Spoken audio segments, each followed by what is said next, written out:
Bon, écoutez, en ce qui me concerne, ça va très bien. Je vois très bien les diapositives. donc, tout va bien.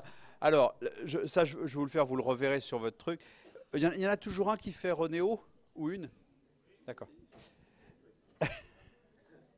Bon, alors, retenir le mode d'hérédité lié à l'X. 1. Notre maladie fil conducteur sera la myopathie de Duchenne de Boulogne, qui est une maladie musculaire dégénérative. On a parlé de plusieurs maladies neurologiques, du nerf moteur ou du nerf sensitif. Là, c'est une maladie du muscle lui-même, avec une pathologie moléculaire, un répertoire d'allèles assez original, du fait d'une particularité étonnante, c'est que c'est le plus grand gène du génome humain. C'est le Recordman. C'est un gène absolument gigantesque.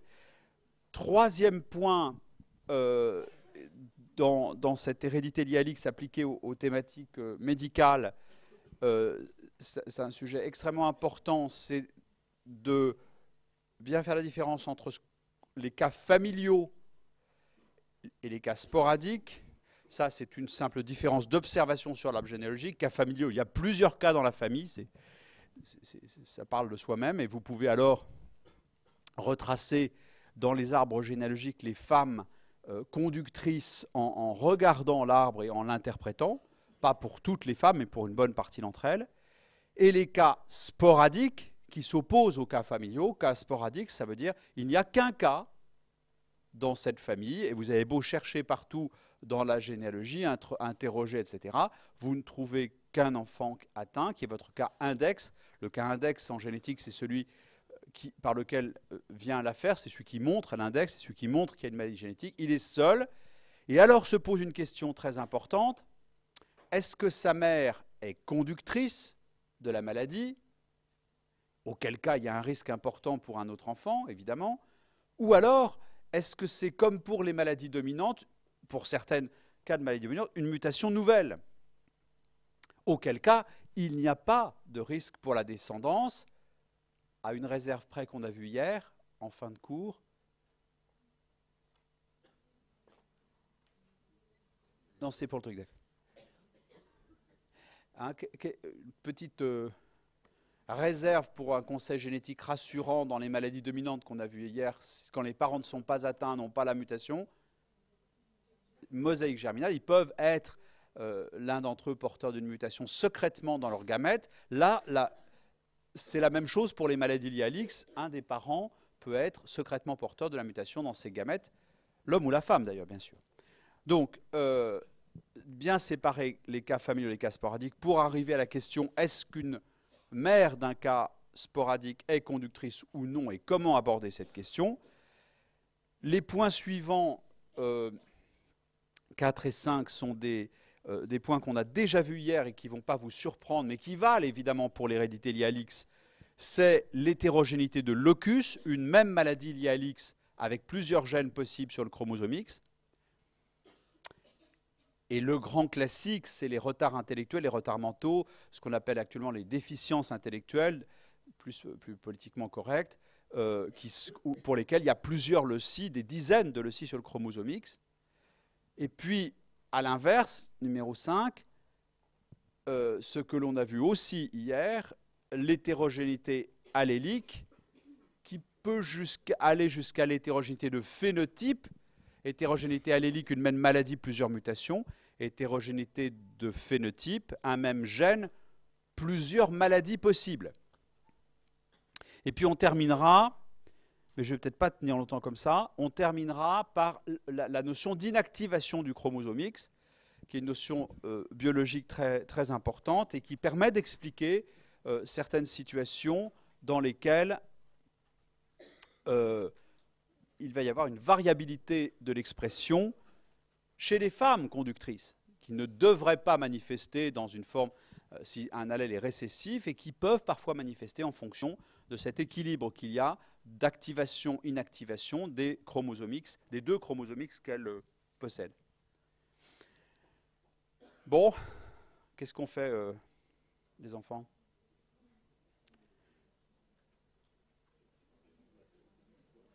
Bon, c'est pas, on peut faire a cappella. Hein, la paritaire n'est pas là. On aura une apparitrice. Vas-y. Oui, ça a l'air d'être bon, mais je pense que c'est le projo qui ne marche pas. Est-ce qu'on peut faire on-off sur le projo là? Toc, toc, toc. Mais c'est juste le projecteur qui marche pas. Il est insensible. Moi, je pense que... Bon, il n'y a que le projecteur qui ne marche pas. Et on va faire une manip géniale. Regardez. Regardez les diapos. On ne peut même pas le tourner. Bon. Venez tous derrière moi.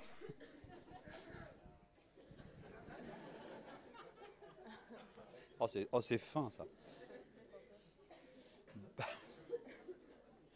Bon, bah écoutez, on attend. Ouais, ça enregistre, donc c'est bon. Je suis désolé, vous êtes venus pour rien. La séance vous sera remboursée. Bon, alors, bah écoutez, allons-y comme ça. On va faire au tableau. Tiens, ça va être un hommage à Josué Feingold. Josué Feingold, c'est un généticien épidémiologiste qui était dans votre université, qui est mort il y a quelques mois, en juillet dernier, et qui était un seigneur de la génétique. Et il vous enseignait, il est mort à 80 ans, il continuait à enseigner la génétique épidémiologique et statistique, c'est-à-dire le cœur de la génétique humaine, arriver à distinguer par des méthodes quantitatives, des méthodes mathématiques, au fond, quelle est la part de la génétique dans une maladie. Ce qui est une question absolument évidente dans tout ce qu'on a vu jusqu'à présent dans les maladies mendéliennes, ce qui est une question très difficile quand on arrive aux maladies complexes. Et comme c'est très mathématique, il y a des formules, il y a des équations, il y a tout un travail. Il n'y a rien de plus épouvantable que de balancer des formules comme ça sur une diapositive. C'est affreux, ça casse tout de suite l'ambiance, pour tout dire, même si c'est des formules pas très compliquées. Et donc Josué enseignait encore, il y a quelques mois, au tableau noir, à la craie, en rédigeant la formule devant vous. Et ça n'a plus rien à voir parce qu'il y a un parler mathématique, et quand on dit la probabilité que ça soit égal à ça, si ça, ben là tout le monde comprend. Et donc la craie est un hommage à Josué. Mais ça ne fait pas venir l'appariteur, ça. Bon, alors, hérédité liée à l'X, on va quand même avancer un peu. Je vais faire tout ce que je peux, puis on verra bien.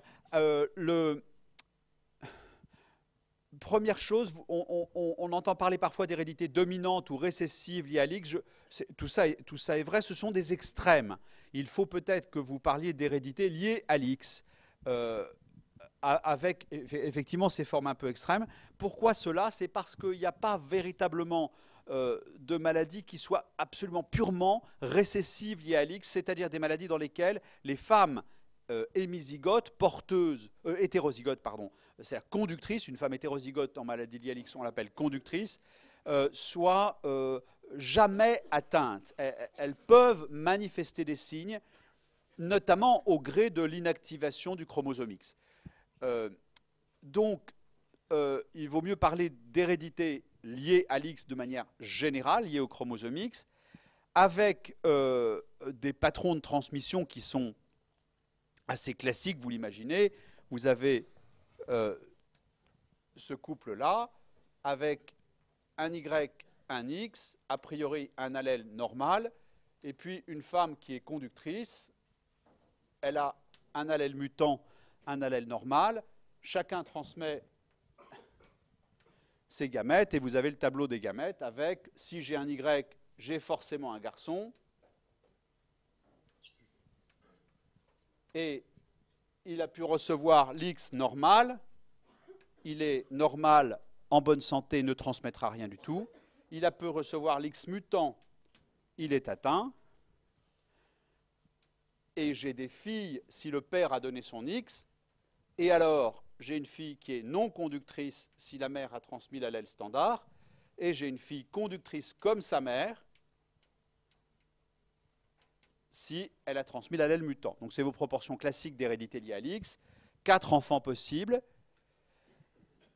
Seuls les garçons peuvent être atteints dans cette forme plutôt récessive liée à l'X, et la moitié des filles sont conductrices.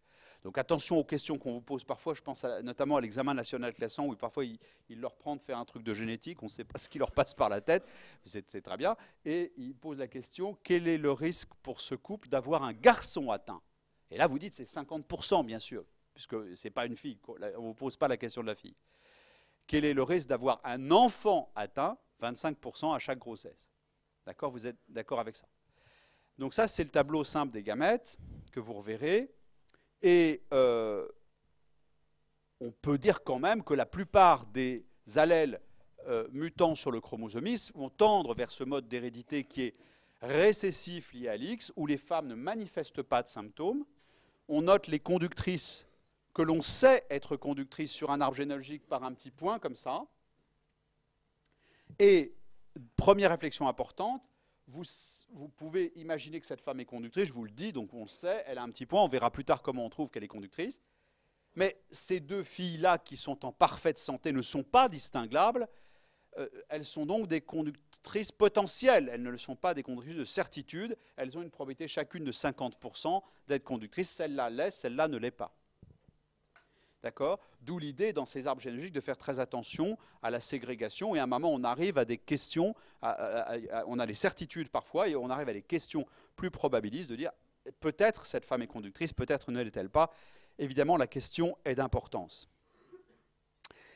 À l'opposé de ces allèles plutôt récessifs, récessifs liés à l'X, certains allèles mutants sur le chromosome X vont s'exprimer chez la femme. Ils sont dominants, c'est exactement notre topo d'hier sur les maladies dominantes. La femme, avec deux chromosomes, deux allèles, manifestera quand même des symptômes en dominance. Ça ne dépend pas forcément de l'inactivation de l'X. Et dans ces conditions-là, ce sont des arbres généalogiques où on va avoir, a priori, une plus grande sévérité chez les garçons. L'allèle est dominant, la femme a un seul allèle dominant qui suffit à lui donner des symptômes. Elle est comme dans une maladie dominante autosomique, elle est malade malgré la présence de l'allèle normal, mais le garçon, lui, qui n'a qu'un allèle dominant, n'a que ça. Et l'instinct naturel est de dire alors il sera plus atteint. Et c'est vrai de la plupart des maladies dominantes liées à l'X, où non seulement les garçons sont plus atteints, mais parfois ils n'existent même pas. Il y a une mortalité embryonnaire chez ces garçons qui fait qu'on ne les voit pas. Et donc vous avez des arbres, vous verrez sur le diaporama un jour peut-être, des arbres généalogiques où on a soit une mortalité de garçons très précoce, soit des fausses couches spontanées en excès.